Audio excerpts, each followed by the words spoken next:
Shalom, good evening. First of all, I want to thank you, Yoni, for inviting me to give this talk tonight and to participate to the workshop this week. Just as Moshe said, I'm going to tell you something about a facet of biodiversity called functional diversity. And first, I was just to show you another map telling the same thing that Michel, Moshe, and Sergio showed just a couple of minutes ago. So, fish are a highly diverse vertebrate group, and while coral reefs cover only 15% of the coastal area, they actually host more than 6,000 fish species. And to give you some picture and to show you the diversity of fish, if we go to the taxonomic classification, we can classify fish in orders. So for coral reef fishes, we have 23 orders, and I put picture illustrating 6 of this order. So on top left, you have Perciformes, a very diverse order with the classical fish shape, but you have also order with less usual shape, such as scorpionfish, flatfishes, boxfishes, eel, and Sygnathiformes, which groups cornetfish like here, or pipefish and seahorses. And even when we move down to the taxonomic classification to the family level, and if we go into the Perciformes, you can see a high diversity of shape and other biological attributes between wrasses, butterfly fishes, surgeonfishes, groupers, clownfishes, and goldfish. So, as I said, coral reef fishes exhibit a high number of species, but also a high range of biological attributes. The first one, which is quite obvious, is the size. Here, I don't know if you show well, it's the head of a moray eel of about 1 meter long, and just close to this head, you have some cleaning wrasses or small damselfish, which are about 5 centimeters. So we have a huge range of adult size among coral reef fishes. We can also observe a high diversity in terms of the mobility of these fishes.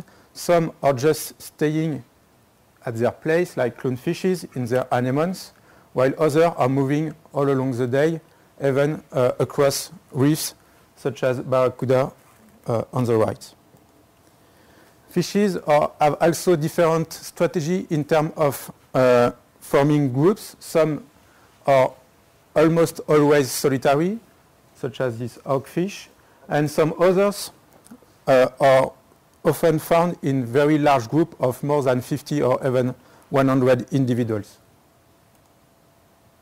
Fishes also occupy all the vertical space available in coral reefs.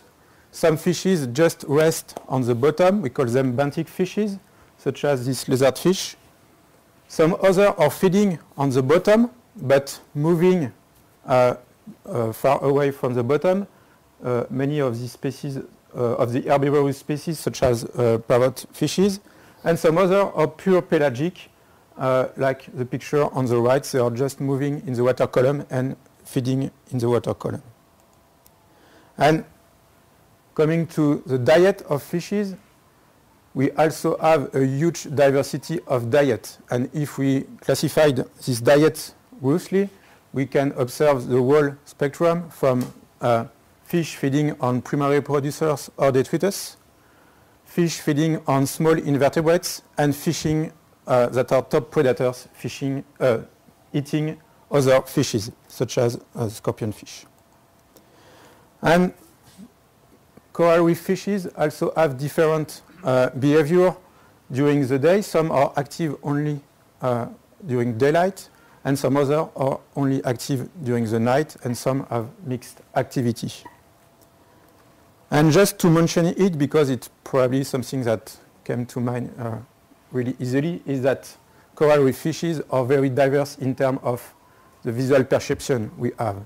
They are of different shape, but they also have different colors: blue, yellow, red, green, with spots, stripes, and so on. And as Moshe, Michel, and Sergio told you, and Alan also, fish are important not just because they represent a unique part of the vertebrate biodiversity. They are also important because they provide ecosystem services. So they provide some goods and services to human populations. And this is because they have, or at least some of the species, have unique biological attributes. So the first one is that they are animals. So their body is rich in terms of protein, and so they are a good source of protein for millions of people, mainly in the Coral Triangle, Indonesia, Philippines, and so on. And so people there are targeting fishes using either artisanal strategies, such as small nets, spear gun, traps, but also some more destructive strategies, such as poison or dynamite. And for the occidental part of the world, coral reef fishes are also a source of services in terms of recreation. Okay? Here is a screenshot of a commercial website, a scuba tour. And if you look at the map of this company, most of the diving places they propose to their customers are located in tropical reef area. And in a paper in 1997, Costanza and collaborators estimate that an hectare of coral reef can produce up to $3,000 a year through the customers that pay for diving there. And because some people want to go to dive in coral, on coral reefs, some others can't travel or the same, and they just want to see some coral reef fishes at home. So they go to public aquarium. On the left, it is a picture from the public aquarium in Montpellier, France. And on the right, it's a screenshot from a commercial website selling some tropical reef fishes. And you can see that some prices are pretty high, up to close to $200 for angelfish. And because fishes are beautiful and people like coral reef fishes, they are also at the basis of some cultural services. So I illustrate here the famous Nemo movie from the Disney Studios. So they use the diversity of coral reef fishes to produce some characters. And that's one thing to be important in terms of providing some protein to population and to providing some food for the head. But fish are also important because they regulate the functioning of their ecosystems, so the coral reefs. So we imagine that coral reefs are mostly dominated by corals. That's true, but actually it's because fishes are preventing from the dominance of macroalgae.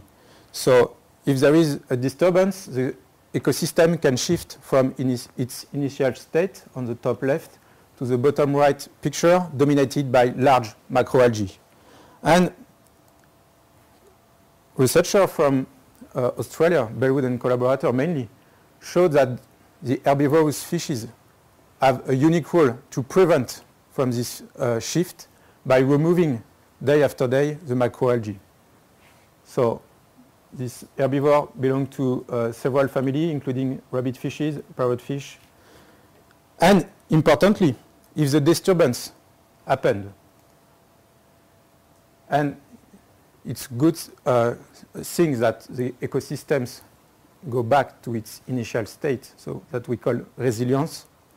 And again, it's a couple of species that are able to provide the ecosystems this level of resilience. Indeed, there are a few fishes able to remove the very large macroalgae, such as sargassum, and so this like bad fishes here. And an important thing to do after a disturbance is to remove the dead corals so that the new corals can settle and grow properly. And it's mainly because of large parrotfish that have very big teeth, very big size, and that are able to bioerode dead corals. And another services or roles that fish support is to move nutrients between habitats. So how is it possible?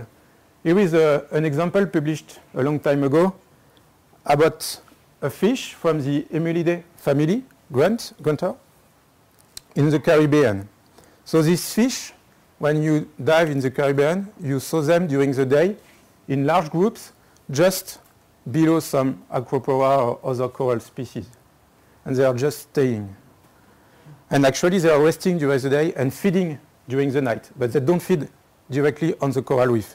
They move to adjacent seagrass patches, what I represented on the left, and so they fed there on benthic invertebrates. And then they come back to their resting place. And as we do, after having a good meal, they pee and they poo.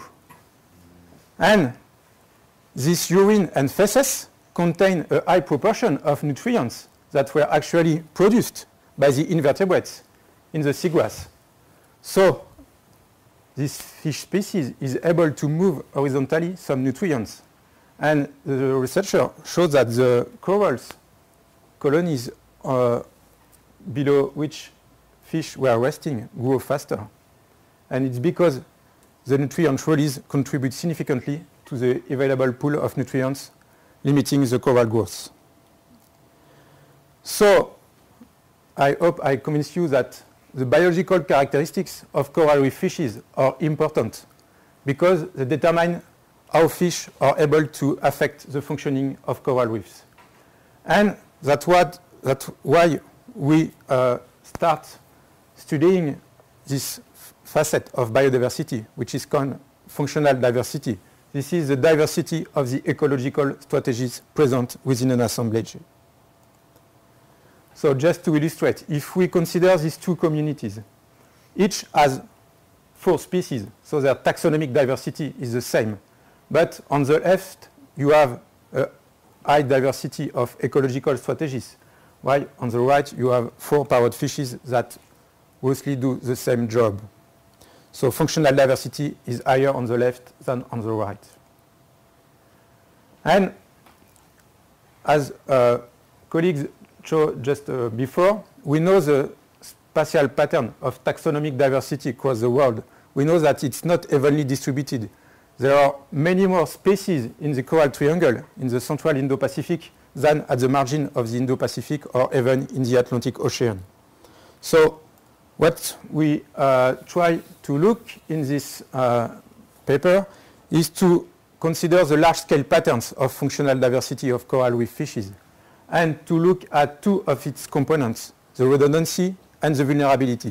And I'm going to explain in a couple of minutes what this means exactly. So we consider the database built using during the Gaspar project. So we consider the 6 large regions illustrated by the 6 colors. So with 4 regions in the Indo-Pacific and 2 regions in the Atlantic. And we know the occurrence of 6,316 fish species in this biogeographic region. And during the Gaspar project, the experts also categorized some biological attributes, functional traits of each of these species. So we consider 6 traits and they were coded using categories. So the first one is size with 6 categories from very small fish to large fish. The second is the schooling behavior, species that are always alone, forming pairs.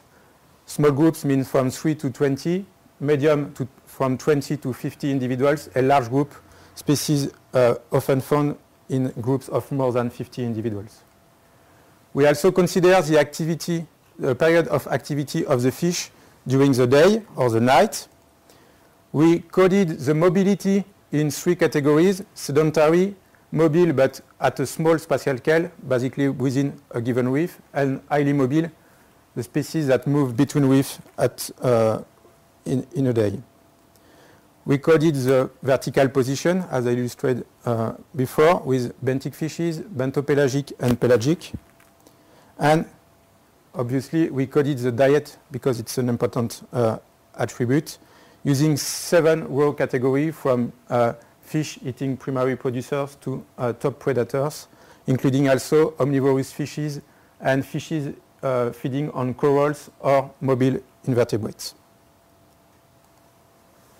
So as these traits are categorical, there is a given number of potential combinations. And we can define what we call functional entities, which is a group of species that have exactly the same trait values. So I illustrated here two functional entities, one in red, one in blue. So these entities just define the species that share exactly the same combination of size, mobility, and so on. And for the Gaspar database, on the 6,316 species, we actually found only 646 functional entities. And as we know the occurrence of the species within the 6 regions, we know which species belong to which functional entities. We can count the number of species in a region, so taxonomic diversity, and also the number of functional entities within each region, the functional richness. And knowing that, we can also go in further details and look at how the number of species present in a region is actually distributed within this functional entity present. So I illustrate here with a very basic example, 100 species grouped in 10 functional entities. So here the distribution is ranked. So on the x-axis, it's functional entities from the one with the highest number of species within it to the lowest number. And the y-axis is the number of species per functional entities. So here you can see that the number of species per functional entity is roughly going from 8 to 14. So it's not highly variable. And we can also imagine a situation which is more skewed, with functional entities having more than 20 species, while some have only 1. So these two examples are with 100 species and 10 functional entities. So that if we consider only the average value, so the average number of species within a functional entity, we found 10 for the 2 cases, which is not satisfactory because we want to discriminate such constructed situations. That's why we propose a new index. We call it over-redundancy because it measures the proportion of species that are in excess in the functional entities that have a lot of species. So this corresponds to the area in red divided by the total area. So the number of species present in the species-rich functional entity. So we define species-rich as the functional entity having more species than the average value. So here we have only 10 species in excess, while on the right we have 32 species. So over-redundancy is much higher on the right example. So this could be seen as a complementary metric of the classical redundancy, the average value of the number of species per functional entity. And we also consider another metric, functional vulnerability, considering that if a functional entity is made of only 1 species, it is vulnerable because if you remove this species, the functional entity disappears. So we count the number of functional entities with only 1 species, and we divide this number by the number of functional entities present. So here it's 0, and here it's 2 divided by 10, so 20%. So we computed these metrics for the 6 regions of the world, the 6 large regions of the coral reef world.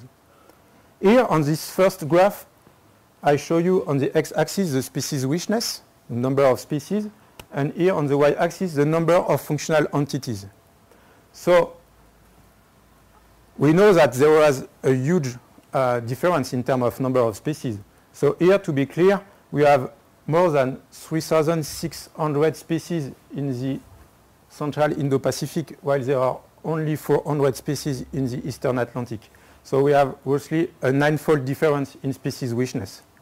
But when we look at the number of functional entities, we actually found only a 3-fold difference in this number of functional entities, from close to 200 in the Eastern Atlantic to a bit less than 600 in the Central Indo-Pacific. And as a consequence of this different level of magnitude in the difference in taxonomic and functional richness, we found that the average number of species per functional entity increased with species richness. But when we look at functional vulnerability, so the proportion of functional entities that are made of only one species, in the 6 regions of the world, this proportion was higher than 1/3, and even grew up to more than 50%. So more than 1/3 of the functional entities present in each of these 6 regions are actually made by only one species, which is a bit surprising because when you have 3,600 species and more or less than 600 functional entities, it's surprising. You expect that there will be at least 2 or 3 species within each functional entity.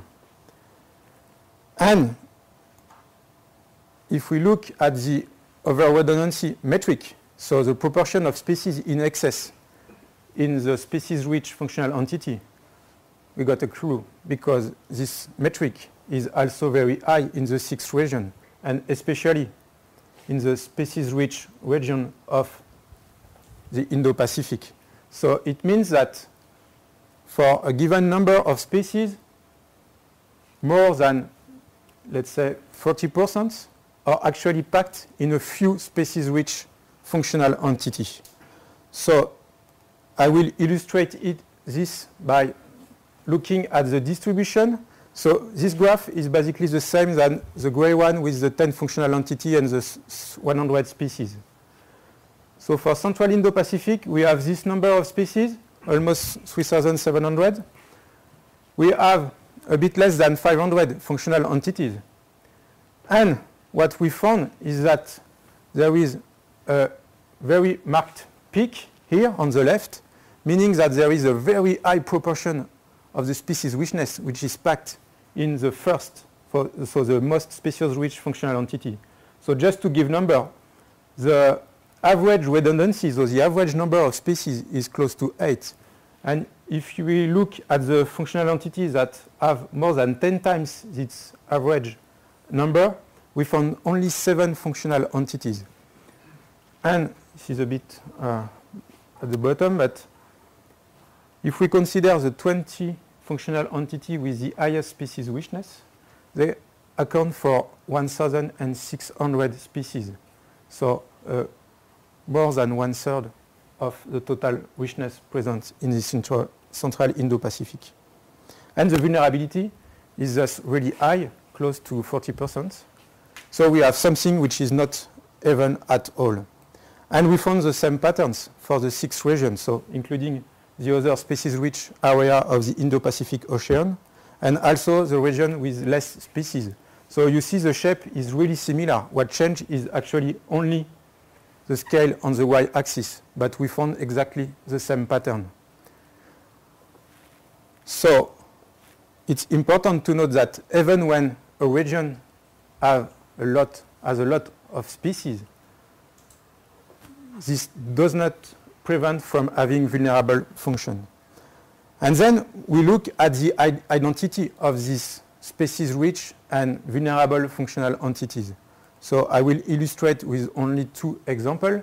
First, a vulnerable functional entity made by an emblematic species in the Indo-Pacific Ocean, the bumphead parrotfish, Bolbometopon muricatum. So this species is a big one. It's forming very large group. It's highly mobile, and it's a coral eater, a dead coral eater. And actually, this is one of the species that Michel used as an example of one of the key ecosystem engineers able to bio-erode the coral reef. So this species is the only one among the thousands of species in the Indo-Pacific to have such unique characteristics. And if you look at the functional entities that just produce this totally uneven distribution, we found that the functional entities with a very high number of species were actually gobies, if we want to simplify. So very small fishes benthic one, feeding on invertebrates or on both invertebrate and plant or detritus. And they are sedentary and solitary. So gobies and associated families are actually very diverse in terms of number of species, but they are also very redundant biologically, at least when we consider our raw 6 traits. So just a couple of take-home messages. So again, we know that coral reef fishes are taxonomically very diverse, but they are also functionally very diverse. And this high functional diversity is an important thing to consider because it's at the basis of supporting ecosystem services of very high value.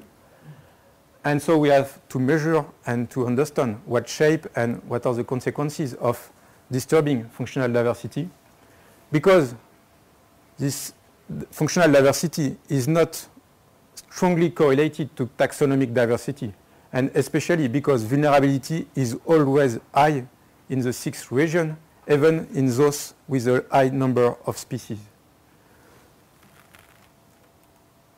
So I want to thank the colleagues that were involved in this project, published recently in PNAS. And as an illustration, it was a special issue about functional biogeography. So there were almost a dozen of papers trying to do the same thing on different taxa, insects, plants, mammals. And we got the first page, because the cover, because this picture is so nice. And I want also to thank the CESAB and the FRB, so French organizations that funded these Gaspar groups. And I want to thank you for listening.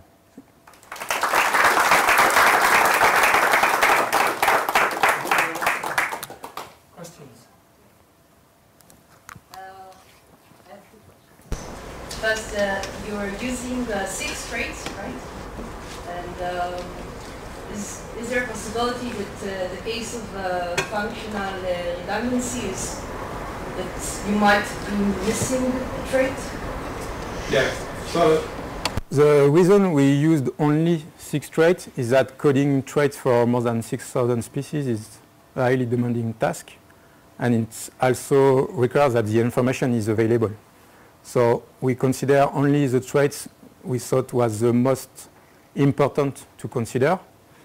And about the second part of the question, we tested statistically the pattern.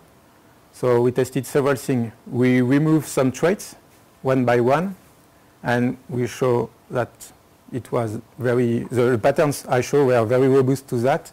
And we also changed the way we coded the traits. So basically, we just remove some categories, merging them, so that we have less categories per trait. And again, the patterns were really robust to this crude coding. So the patterns I showed, I'm pretty sure they are not driven by methodological choices. Second? Do you use weights or do you use equal? Are all the categories equal? Yeah. And do you use biomass to in your what use counts or biomass? No, we work at a very large scale. So we work only on species occurrences.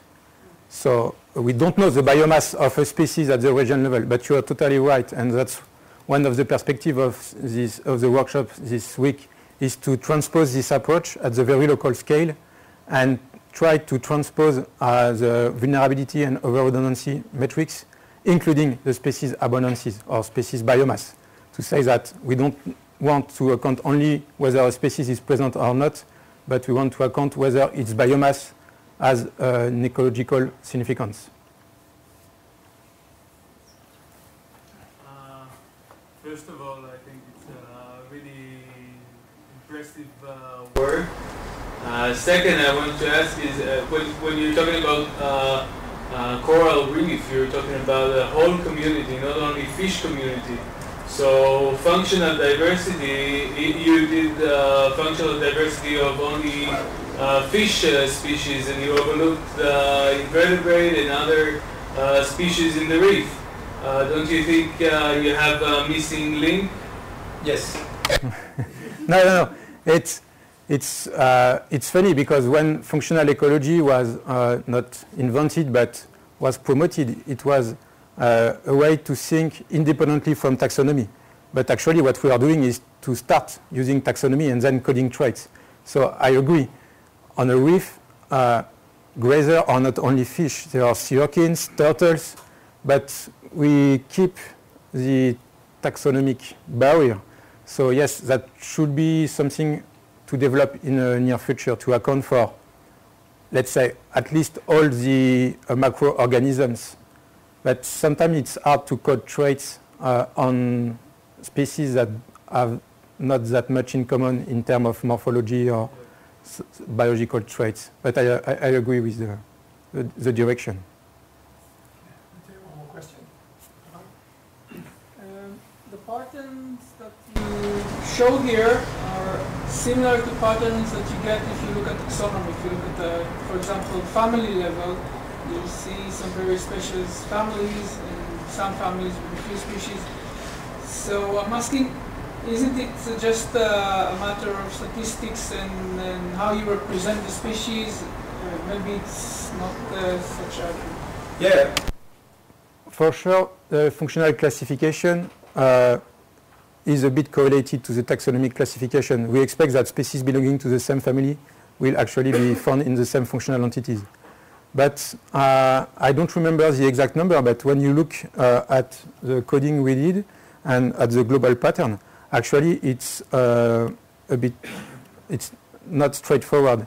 A high proportion of functional entities are made of several families, and on the contrary, a lot of families are actually present in a high number of functional entities. So I think that if we do the number of species per family, we will also have a skewed pattern. But then, as we know that there are some divergence within family and convergence between family, we will not have enough robust conclusion about the functional diversity. So I think it's a bit more informative to consider directly traits rather than only families. Okay. Thank you.